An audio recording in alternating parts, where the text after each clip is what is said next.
Good evening and welcome to Tucker Carlson Tonight.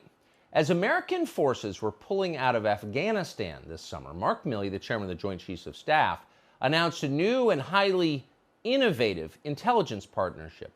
The Pentagon, Milley explained, would begin sharing classified information with the Taliban. Yes, the Taliban, the bearded religious extremists in man pajamas that for 20 years we've been told pose a major threat to us in the United States.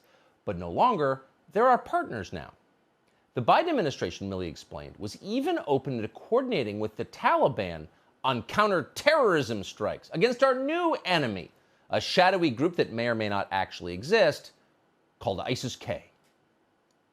We don't know what the future of the Taliban is, but I can tell you from personal experience that this is a ruthless group from the past, and whether or not they change remains to be seen.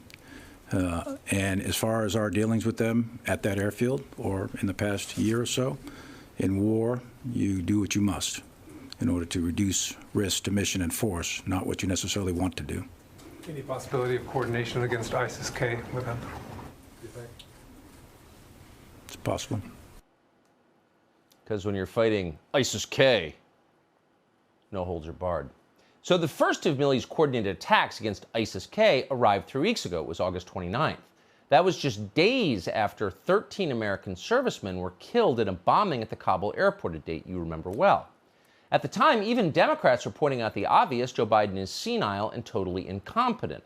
So the administration at that moment desperately needed something to prove they are not senile and incompetent. They are instead decisive and strong. And what better way to do that than to kill people? So that day, the U.S. military bombed a white Toyota in a residential complex not far from the Kabul airport. The White House touted that strike as a demonstration of our over-the-horizon military capabilities in Afghanistan, particularly against ISIS-K. Now, Mark Milley, who's pretty young to be senile but often seems like it, strongly agreed this was a good thing. But at this point, we think that the procedures were correctly followed and it was a righteous strike. Do we say good thing? We meant righteous. That was a righteous strike. And everyone in Washington agreed. One unnamed U.S. defense official described the attack to our Jennifer Griffin this way, quote, "Multiple suicide bombers inside the vehicle struck by U.S. drone today in Kabul. Significant explosives in the vehicle led to secondary explosions. Bombers belonged to ISIS-K, and they were en route to Kabul airport," end quote. So it was perfect. All the bad people were dead. All those ISIS-K operatives. And virtually every news organization in the country parroted this account. They were grateful to give poor old Joe Biden credit for something. The Washington Post assigned 5 reporters to the story, and they dug deep. They concluded that Biden's drone attack had hit, quote, an Islamic State target. On television, where there's mostly no reporting at all, they just read the paper and repeat it, not a single person seemed very skeptical of this. Our ability to demonstrate effectively that we can strike such targets once the intelligence cues them up. We can strike them from outside Afghan borders, which is a critical element of the Biden plan once we withdraw. So this over-the-horizon capability was demonstrated. I thought it was effective. You call this strike remarkable. This is a realization of what President Biden calls the over-the-horizon strategy. The military event today is so much more than just a single drone strike. It is a projection of power. It is a message from the United States government that even though we're leaving, we're not done with counterterrorism operations. Even though we're going to have to do this, as they say, over the horizon from remote locations, and it's going to be far more challenging, we can still do it. So keep in mind, every single one of the people you just saw speaking knew nothing, literally nothing about this drone strike other than what they read on Twitter. They were totally ignorant. And that did not prevent them, as it never does, from trying to sound totally authoritative. That's our news coverage. Soon, however, a few people started to ask the obvious questions. For example, who exactly had the U.S. military killed? When asked, the Defense Department wouldn't say. Oh, that might have been a tip. DOD also would show no proof of those secondary explosions, the explosions that proved the vehicle was being driven by ISIS-K suicide bombers. Instead, Mark Milley just assured the country that those secondary explosions were real, they happened, we know, and the rest of us need to take his word for it. And that was exactly the line from the Pentagon's top flack, known liar, John Kirby. Two quick questions, if I may. On the strike against the vehicle,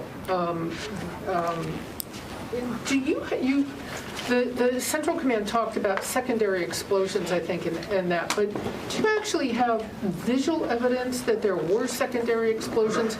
Are you convinced that there were, because that seems to be one of the potential contributing factors to civilian casualties? So are you certain there were secondary explosions? Yes. I just have a follow-up on a different part of this. Can you say how you're sure? No. Ooh, liar. Not the first time, not the 50th time. Are you sure they were secondary explosions? Yes. How do you know for sure? I'm not going to tell you. And he never did. Neither John Kirby nor anyone else at the Pentagon ever corrected that story. But the New York Times did, to their rare credit. More than a week ago, the New York Times ran a piece revealing with video evidence that the Biden administration's drones did not actually kill anyone from ISIS-K, whoever they are, assuming they exist. The drone killed a civilian aid worker and a car full of kids. There were no bombs in the Toyota. They had bottles of water, which are very different from bombs in that they don't explode, even secondarily. Finally, this afternoon, the Biden administration was forced to stop lying. So here's General Kenneth McKenzie, the head of U.S. Central Command. Having thoroughly reviewed the findings of the investigation and the supporting analysis by interagency partners, I am now convinced that as many as 10 civilians, including up to 7 children, were tragically killed in that strike. Moreover, we now assess that it is unlikely that the vehicle and those who died were associated with ISIS-K or were a direct threat to U.S. forces. Okay. After consulting with our interagency partners, all of whom get the New York Times delivered at home, we are admitting that we lied to you for weeks about what we actually did. It was not ISIS-K, there were no suicide bombers, there were no secondary explosions, it was kids and water bottles. In his remarks today, most tellingly, General McKenzie declined to announce any consequences for this, either for the killing of children or for the lying about it for weeks. Now, why is that? We think we know. Back on September 1st, Mark Milley explained that the drone strike of August 29th wasn't out of the ordinary. In fact, it followed the very same procedures as every other drone strike over the last 20 years in Afghanistan. We had very good intelligence that ISIS-K was preparing a specific type vehicle at a specific type location. We monitored that through various means.